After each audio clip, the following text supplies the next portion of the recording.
Hello friends, आज हम art और कल्चर का एक नया टॉपिक करने जा रहे हैं। हम इसके अंदर जो अपने जनरली जो संस्कार यूज लिए जाते हैं, हम जिसको बोलते हैं षोडश संस्कार अर्थात 16 संस्कार, उसके बारे में आज हम पढ़ेंगे।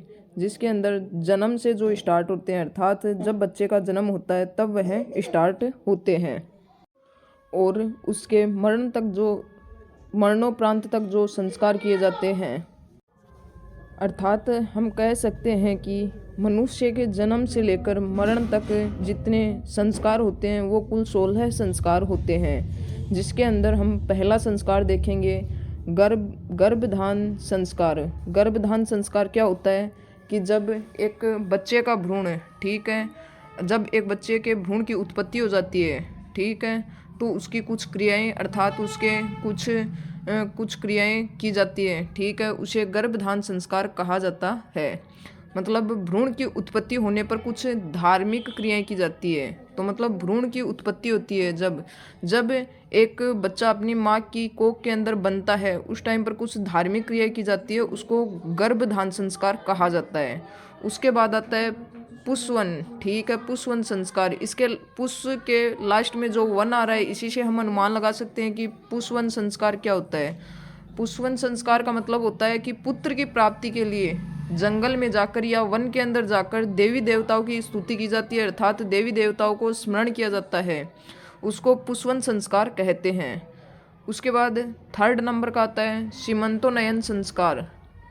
इसके अंदर होता है कि जब बच्चा गर्भ के अंदर आ जाता है तो उसको अमंगलकारी जो शक्तियाँ होती है उनसे बचाने के लिए जो संस्कार किए जाते हैं, अर्थात जो धार्मिक क्रियाएं की जाती है, उसको हम सीमंतोन्नयन संस्कार कहते हैं। उसके बाद फोर्थ नंबर का आता है जात कर्म।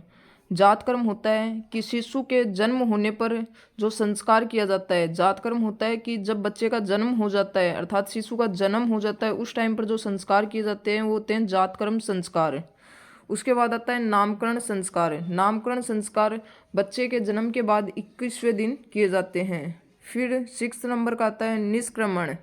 निष्क्रमण का मतलब होता है कि बच्चा जब 4 माह का हो जाता है, उस टाइम पर बच्चे को सूर्य और चंद्रमा के दर्शन करवाए जाते हैं, उसको निष्क्रमण संस्कार कहा जाता है। उसके बाद आता है 7 नंबर का अन्नप्राशन, ठीक है, अन्नप्राशन संस्कार। अन्नप्राशन संस्कार वो संस्कार होता है जिसके अंदर शिशु जब 8 माह का हो जाता है तो उसको जब पहली बार अन्न का आहार दिया जाता है, ठीक है, जब उसको पहली बार अन्न का आहार बनाकर दिया जाता है वो होता है अन्नप्राशन संस्कार। उसके बाद आता है 8 नंबर का चूड़ा कर्म या जुड़ला।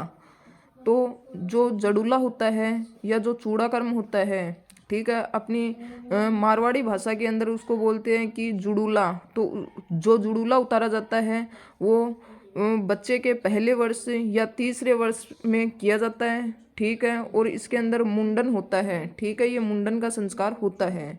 उसके बाद 9 नंबर का आता है कर्ण वेद, ठीक है, कर्ण वेद, अर्थात शिशु को तीसरे या 5वें वर्ष के अंतर्गत उसके कान भिंदवा दिए जाते हैं, ठीक है, या कान छिदवा दिए जाते हैं। फिर आता है 10 नंबर का विद्यारंभ।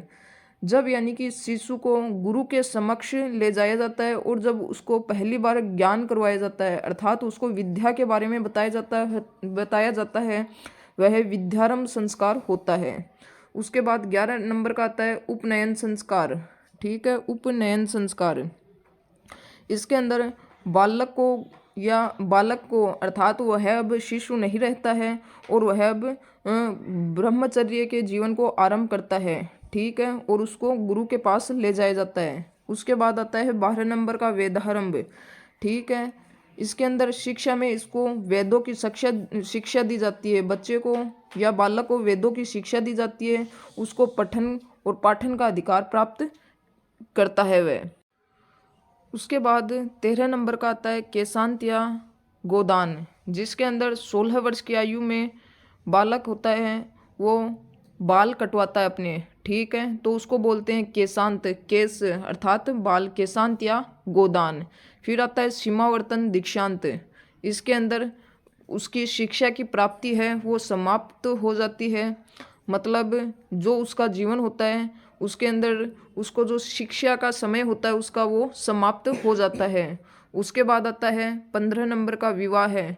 इसके अंदर वह अपने गृहस्थ आश्रम में प्रवेश करता है, गृहस्थ जीवन के आश्रम में प्रवेश करता है। उसके बाद 16 नंबर का आता है अंत्येष्टि, यानी कि मृत्यु होने पर सबसे लास्ट का ये मृत्यु होने पर जो संस्कार किया जाता है उसको अंत्येष्टि कहते हैं। उसके अलावा 2 एक्स्ट्रा भी होते हैं, जिसके अंदर पहला होता है कुआं पूजन या पनघट पूजन, या जिसको अपन जलवा पूजन बोलते हैं। अर्थात हमारे समाज के अंदर जब लड़का होता है, ठीक है, जब लड़के का जन्म होता है, ठीक है, उस टाइम पर कुआं पूजन या जिसको अपन पनघट पूजन या फिर जिसको जलवा पूजन बोलते हैं वो किया जाता है। और जो जड़ूला और मुंडन होता है वो अपने आराध्य देव या कुल देवी के स्थान या मंदिर स्थान पर जाकर जड़ूला पूजन किया जाता है। Thank you. आपसे एक अनुरोध है कि आप इस वीडियो को पूरा ध्यान से देखें, क्योंकि इसके अंदर से 1 से 2 क्वेश्चन आराम से बनेंगे। और यदि आपको मेरा वीडियो अच्छा लगे तो लाइक, कमेंट और सब्सक्राइब ज़रूर करना और मुझे मोटिवेट करना। Thank you.